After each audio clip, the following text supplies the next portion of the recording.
Welcome to Healing the Divide, produced by Methodology Books. We don't bring you news and politics for the sake of discussion. Our responsibility is the bigger picture.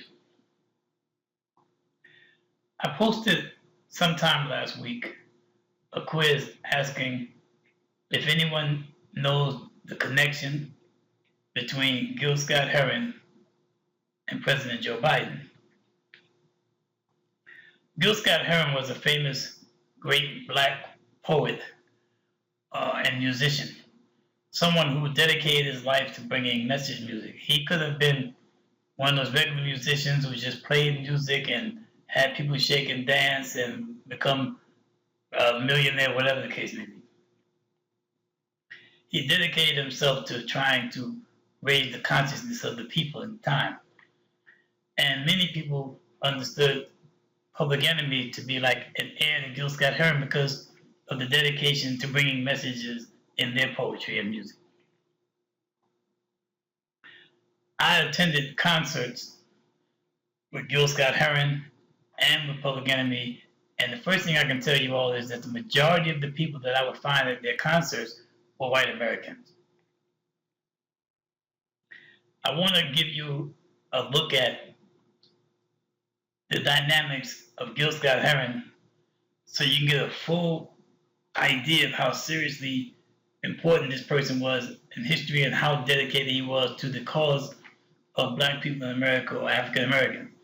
And then I want to, when that's clearly built up, I want to show you President Joe Biden so you can see how important knowing and remembering history is so you see the connection.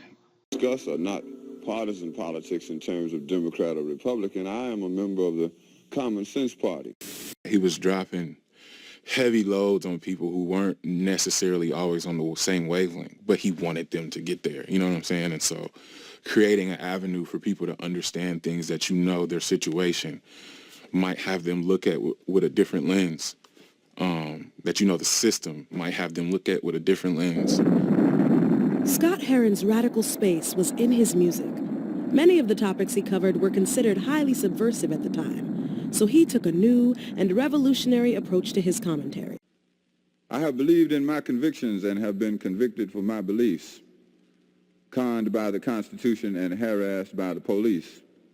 I have been billed for the Bill of Rights and treated like I was wrong. I have become a special amendment for what included me all along, like all men are created equal. Well, no amendment needed there. I have contributed in every field, including cotton, from Sunset Strip to Washington Square. I hope that seeing my man Wyatt being used to recite Gil Scott-Heron's poetry gives you kind of an idea why I use that character in my animation. It's not AI, it's actually animation. So you heard some of Gil Scott-Heron's poetry. That one is called The New Deal. But if you reflect back, you know that he made such pieces as The Revolution Will Not Be Televised, songs like In the Bottle, Angel Dust, Tuskegee 626, where he was one of the first people talking about those syphilis experiments that were being done on black men in Tuskegee, Alabama. He was talking about that in the 70s. Magazines like Jet and Ebony began talking about that in the 80s. Same thing with Johannesburg, South Africa, the apartheid, you know, Nelson Mandela, those people, what they were experiencing in South Africa. Gil Scott-Heron was calling people's attention to that and singing about that in the 70s. It wasn't until the 80s that you started seeing a lot of groups starting to do concerts and trying to go against it, making songs like I'm Not Gonna Play Sun City, and all the different black and white musicians came together to do concerts to bring attention to what was going on in South Africa. So Gil Scott-Heron was famously known for those pieces. Maybe sometime when you get a chance, you can look up some of his works. In the Bottle, Angel Dust, The Revolution Will Not Be Televised, What's the Word, Johannesburg, singing about what was going on in South Africa. You know, give yourself a sense of who he was and what he was bringing and how important it was. And those of us who were growing in that time benefited so much. But I want you now to look at President Joe Biden. His first piece, you're going to have to be patient because it's going to cover a small piece of the debate he had with Donald Trump this year. Now, this might be a little bit painful to watch in terms of your humanity, but watch it because I want you to see why history is so important. We oftentimes try to judge people by the end as opposed to what their journey has been. And I want to show you something that if you're not aware of it, you're going to be surprised. First, it's important to note that Joe Biden was born in 1942. So you know he's been around for a while, and you know he goes back to those days from way back when, right? And Joe Biden was a senator from 1973 to 2009. What are we talking here? 36 years, right? And 8 years as a vice president and 4 years as president. 48 years. The man was in public service for almost 50 years. Now keep that in mind. So when we look at this piece with the debate, you know, you'll see how, well, I'm not going to tell you. Just watch the debate. Then I'm going to show you something else about Joe Biden so you can see what he and Gil Scott-Heron have in common. All those things we need to do, child care, elder care, making sure that we continue to strengthen our healthcare system, making sure that we're able to make every single solitary person eligible for what I've been able to do with the COVID, with dealing with everything we have to do with, look, if we finally beat Medicare. Okay, so what you saw there was a Joe Biden in decline. People who know Joe Biden and people who know his history and people who know him personally, they found it painful to watch in that debate. Not just because of the idea that Trump might win the election, because people who know Joe Biden, they know that he really was experiencing something and they know his history. So now I'm going to show you one of the hints that I gave to one of the brothers in our comments on Facebook.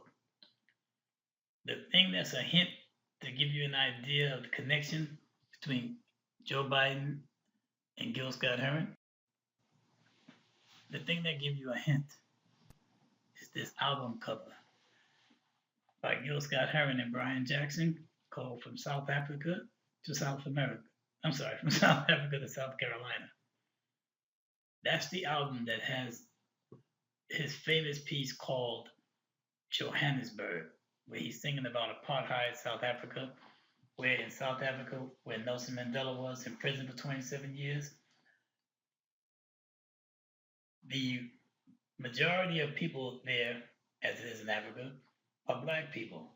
But the minority, white people who came from another country, ruled them. And it was called apartheid. And it was white minority rule and the black people were oppressed there. So you see Gil Scott-Heron sung about it in his album. Now let me introduce you to Joe Biden. What disturbs me more than the policy that you call a policy is the rationale for the policy.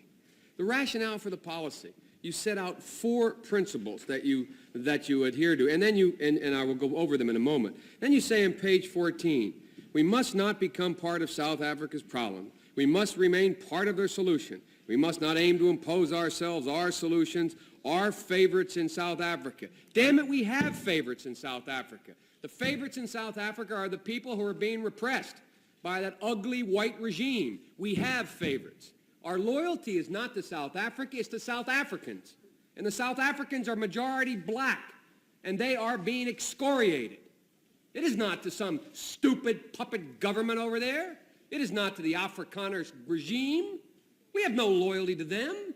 We have no loyalty to South Africa, to South Africans. And the fact of the matter is I listen to this rationale first of all. It is the leaders of South Africa and their people, black and white, who have the majority responsibility.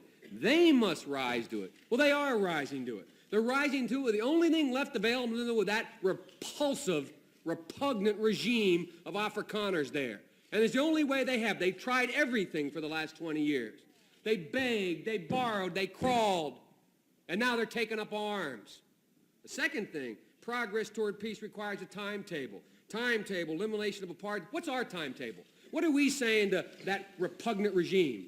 Are we saying you've got 20 days, 20 months, 20 years? We asked them to put up a timetable. What's our timetable? These people are being crushed. And we're sitting here with the same kind of rhetoric. The same thing we heard. We heard go slow. We heard we have to take care of the problem afterwards. We heard we can't impose. You are totally misconstruing the testimony that I gave. Read first. Furthermore, Senator, let me say that I hate to hear a senator of the United States calling for violence. I'm not calling for violence. That's what you're doing. I hate to hear an administration and a Secretary of State refusing to act on a morally abhorrent point. I hate to hear this country. I'm ashamed that this country puts out a policy like this that says nothing. Nothing. Now that was Senator Joe Biden speaking at a hearing regarding America's refusal to take action against the apartheid regime that was oppressing black people in Africa. You don't know who your allies are if you're not paying attention to history and who your allies have been. You can't keep judging people by where they stand at the current time to know what they really are about.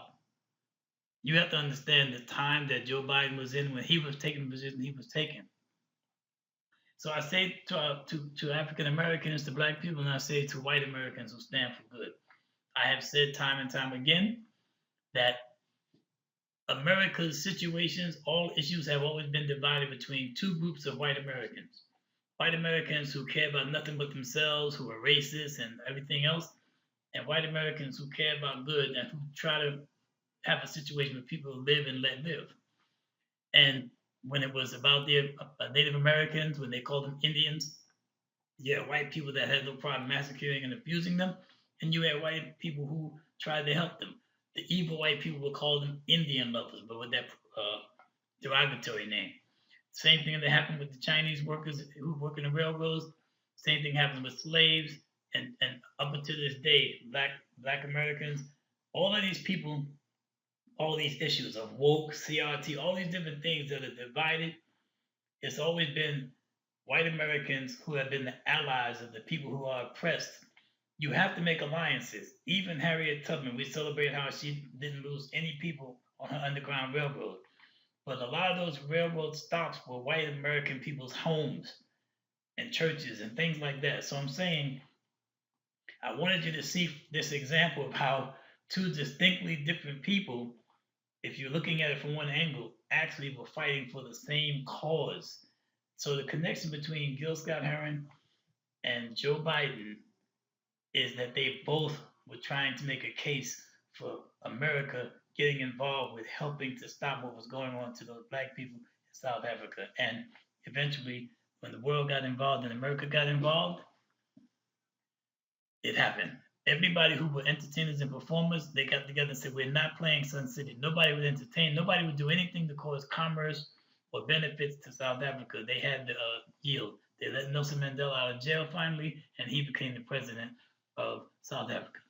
Thank you for your time. Please, if you like our presentations and our content, please go to the YouTube video and click like on the video, subscribe to our channel, even hit that bell so you can get notifications for when we're doing some more content. It would help us a lot, help us have a stronger role in trying to help make a difference in the society. Thank you for your time. Have a good day.